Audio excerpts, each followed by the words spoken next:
네, 안녕하세요. 반갑습니다. 저는 미국 주식을 투자하고 있는 호주 살고 있는 호주 찰리입니다.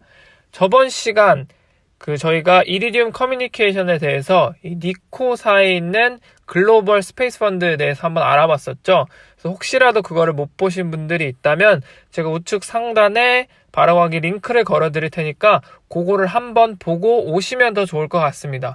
그래서 오늘은 이리디움 커뮤니케이션 그 세 번째 시간으로 과연 이 종목이 장기 투자 관점에서는 적합한가에 대해서 알아보도록 하겠습니다.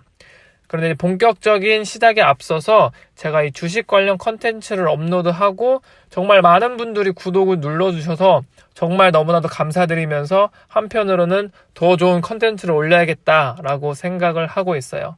그래서 제가 또 조금 더 열심히 노력해서 좋은 컨텐츠 올리도록 하겠습니다. 네, 그래서 저희가 처음으로 보게 될 차트는 이 이리디움 커뮤니케이션의 오너십 브레이크다운에 대한 내용입니다. 그리고 전체 주식 100%를 놓고 봤을 때 비중별로 어떤 주체가 이 해당 주식을 가지고 있는지에 대한 그래프인데요.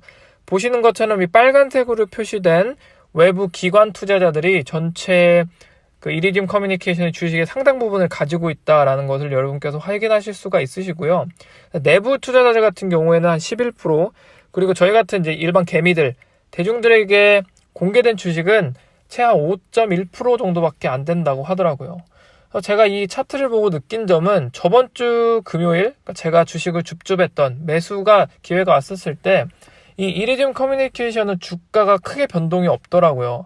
근데 이거는 아마도 이 외부 기관 투자자들의 비율이 많다 보니까 이런 하락장이 왔었을 때 큰 폭으로 하락이 그거를 방지하는 게 아닌가라고 개인적으로 한번 생각해 볼 수가 있었습니다. 자, 그래서 이 많은 부분의 주식들을 외부 기관 투자자들이 가지고 있다는 것을 확인을 했는데 그 중에서도 상위 25개 부유기관의 현황을 다음과 같은 차트로 확인할 수가 있겠습니다. 그래서 이 상위 25개의 기업들이 전체 비중의 약 한 80%의 주식 비중을 가져간다, 이렇게 말씀을 드릴 수가 있을 것 같고, 이 표를 보시면 여러분이 눈에 익는 자산운용사가 보입니다. 그래서 속칭으로 저희가 이제 글로벌 자산운용사 3대장이라고 부르는 이제 블랙락이나 뱅가드, 그리고 스테이트 스트리트 글로벌 어드바이저 같은 이 글로벌 자산운용사의 3대장이 포함이 돼 있었고, 그리고 이 바론 캐피탈, 오늘 중심적으로 다뤄볼 이 바론 캐피털도 약 한 10%의 지분을 가지고 있었습니다. 그리고 저희가 사랑하는 캐시우드가 이끄는 아크인베스트 또한 ARKK 종목을 통해서 일부 주식의 비중을 보유하고 있었습니다. 오늘 이 장기 투자에 대한 관점에서 바론 캐피탈을 좀 중심적으로 다뤄볼 건데, 이 바론 캐피탈을 이끄는 수장이 바로 론 바론이라는 사람입니다. 이게 론 바론은 성장주를 발굴하고 그 성장주들을 장기적으로 가져가는 장기 투자에 대한 전문가라고 사람들이 일컬어지고 있고요. 그리고 이 종목을 분석함에 있어서 굉장히 단연간의 시간을 가지고 천천히 그리고 정확하게 분석을 한다고 합니다.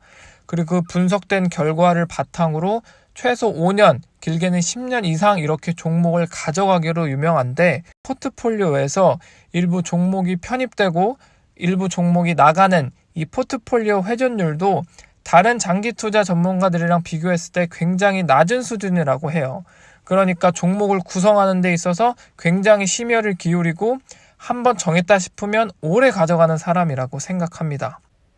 그리고 이 론 바론이라는 사람은 이 바론 캐피탈의 창업자라는 타이틀 이외에도 테슬라의 초기 투자자 혹은 대주주로도 아주 유명한 사람입니다. 그러니까 이 론 바론, 그리고 그가 이끄는 바론 캐피탈의 펀드를 분석을 해보면 이 이리디움 커뮤니케이션이 얼마나 장기 투자에 적합한지를 알아볼 수 있다라는 생각이 들었습니다. 바론 캐피탈 홈페이지를 통해서 총 17개의 뮤추얼 펀드가 있다는 것을 제가 하나씩 세봤어요. 그리고 오른쪽 사진에서 보시는 것처럼 이 관리자 명단에 론 바론이 있는, 즉 직접 관리하는 뮤추얼 펀드를 종목 3개를 선정해서 과연 이 펀드 안에 이리디움 커뮤니케이션이 얼마나 담겨 있는지를 하나씩 살펴보도록 하겠습니다. 가장 먼저 살펴볼 이 바론 그로스 펀드 같은 경우에는 저희가 3개를 뽑은 뮤추얼 펀드 중에서 운용 규모는 약 8.7 빌리언으로 가장 큰 규모에 속합니다.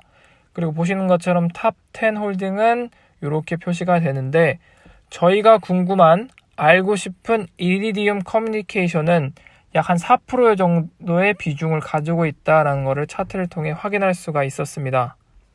그리고 다음으로 살펴볼 바론 포커스 그로스 펀드 같은 경우에는 오늘 살펴볼 3개의 뮤추얼 펀드 중에서 운용 규모만을 봤을 때는 660밀리언 달러로 가장 작은 축에 속합니다.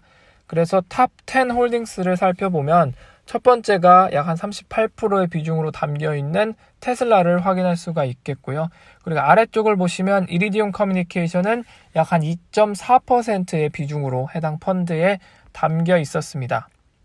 여러분, 혹시 눈치채신 분 있나요? 제가 표시해드린 부분, 자, 맞습니다. 스페이스 X 또한 해당 펀드에 구성이 되어 있어요. 그래서 아직은 스페이스 X가 비상장이지만 이 바론 캐피털에서 운용하고 있는 몇 개의 뮤추얼 펀드를 통해서 간접적으로는 투자가 가능하다라는 것도 알 수 있었습니다. 자, 마지막으로 살펴볼 바론 파트너스 펀드 같은 경우에는 규모가 약 한 6.9 빌리언 달러 규모로 맨 처음 살펴봤던 바론 그로스 펀드보다는 조금 작은 수준입니다. 그리고 이 이리디움 커뮤니케이션의 비중 또한 탑 10 홀딩스에서는 좀 많이 벗어나 있고, 그래도 39개 보유 종목 중에 23번째로 랭크되어 있으며 그 비중은 0.8% 정도 비중으로 책정이 되어 있다라는 것을 차트를 통해서 확인을 해봤습니다. 그리고 이 지금까지 살펴봤던 3개의 펀드는 뮤추얼 펀드고요. 바론 캐피털을 통해서 가입을 해야 되는데 미국 주소지가 있어야 가입이 된다고 합니다. 그 부분은 여러분께서 참고하고 넘어가 주셨으면 합니다. 자, 다음으로는 바론 그로스 펀드의 2020년 4분기 실적 보고서를 살펴보도록 하겠습니다. 먼저 첫 번째 슬라이드는 수익률에 기여한 탑 5개의 종목을 살펴볼 건데요. 여기서 이리디움 커뮤니케이션은 언제 편입이 되고 얼마만큼의 성장을 이뤄내는지를 확인할 수가 있습니다. 그래서 이리디움 커뮤니케이션이 해당 펀드에 들어온 지는 2014년에 편입되었다라고 나오고, 편입 당시의 주가 총액은 약 0.6 빌리언 달러, 그리고 4분기가 거의 끝나갔을 때는 5.2 빌리언 달러로 굉장히 많이 성장이 일어났다라는 걸 확인할 수가 있으시겠고요. 해당 분기 내에서 이 이리디움 커뮤니케이션은 약 53.73%의 어마어마한 수익률을 만들어냈다라는 사실 또한 다시 한번 확인할 수가 있겠습니다. 그리고 지금 보시는 슬라이드 다음 장도 마찬가지로 2020년 4분기 실적 보고서 내용인데요. 이 이리디움 커뮤니케이션에 대한 종목 의견에 대한 내용입니다. 요거는 제가 번역을 하는 과정에서 일부는 약간 의역을 했으니까 요거를 감안해서 들어주시면 될 것 같습니다. 그래서 이리디움 커뮤니케이션즈에 대해서 위성통신 서비스 제공의 선도 기업이라는 것을 명시했다는 점, 그리고 팬데믹 코로나의 영향도 있었지만 그에 반해 탄력적인 성장을 이뤄냈다는 점, 그리고 위성을 통한 글로벌 음성통화 그리고 데이터 통신망을 제공할 수 있는 진정한 의미의 서비스를 제공했다라는 것 또한 명시가 되어 있었습니다. 그리고 여기서 아마 좀 중요한 부분 중에 하나는 이리디움 커뮤니케이션이 연역을 쭉 보면 한번 파산한 적이 있어요. 파산한 적이 있고 정부에서 계약을 그 다음에 따내면서 가까스로 이제 살아난 적이 있는데, 그걸 계기로부터 출발을 했는지는 모르겠지만 미국 해양부랑 국방부라는 거래처를 잡아냈다는 점, 그리고 이 B2G 마켓에서 가장 돋보이는 점은 이 정부 부처와의 관계를 통해서 지속적인 성장 동력을 확보했다는 것을 주목을 하셔야 될 것 같고, 이 소비자 대면 경로라는 거는 아무래도 이제 이리디움 커뮤니케이션즈가 이제 위성전화 이런 서비스도 제공을 하고 있잖아요. 근데 그 위성전화 서비스 관련해서도 대중들에게 이렇게 서비스가 되는데, 이 분야에서 강력한 성장이 이루어졌다. 요거는 어느 정도의 위성전화 그리고 위성 서비스에 대한 대중화에 기여한다라고 개인적으로 이렇게 추론을 해볼 수가 있겠습니다. 자, 언제나 그렇듯이 저의 개인 포트폴리오를 마지막으로 오늘 동영상을 마치도록 할 텐데요. 현재까지 저의 누적 총수익은 약 US달러 기준으로 1296불, 수익률로 따지면 12.1%의 수익률을 보고 있습니다. 주린인 저로서는 굉장히 좀 만족을 하고 있는 상태고요. 조금씩 올라가니까 기분이 좀 좋은 것 같아요. 그래서 오늘의 영상은 이렇게 이리디움 커뮤니케이션이라는 내용을 이렇게 다루면서 해당 종목이 장기적 투자에서 봤었을 때 과연 적합한지 요거에 대해서 검증은 저희가 어떻게 했냐면 론바론과 그가 이끄는 바론 캐피털을 통해서 이 사람들이 장기적인 안목에서 장투에 대한 전문가다. 근데 장투 전문가의 입장에서 해당 주식을 큰 비중으로 보유하고 있다는 건 그만큼 장기 투자자들에게도 적합한 종목이다라는 걸 이렇게 논리적인 추론을 해봤던 것 같습니다. 그래서 오늘의 영상은 여기까지고요. 조금 더 제가 퀄리티 있는 영상 공부 더 많이 해서 매일매일 이렇게 나날이 발전하도록 하겠습니다. 오늘도 감사합니다.